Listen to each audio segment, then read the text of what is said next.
Knobs are finished. So let's take a look at them. Okay, so what I wanted to do was make a knob, fits on here, which is a half round, and use a set screw.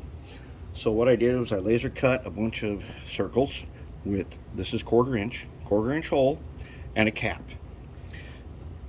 Then I drilled and tapped a hole in the side for a set screw, and it's countersunk. Use a Phillips screwdriver, a little bigger than this, but you can put now you can put this on, tighten that screw, and you're set.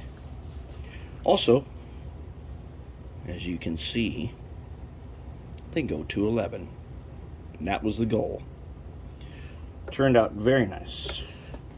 Next up, I've drawn out the plan. Front indicator light, this guy. Power vent. They're going to be run off the AC using a bridge rectifier, and I'm going to put some capacitors on there too. Probably put a few capacitors on there, see what happens. And then we will be then this thing will be in service.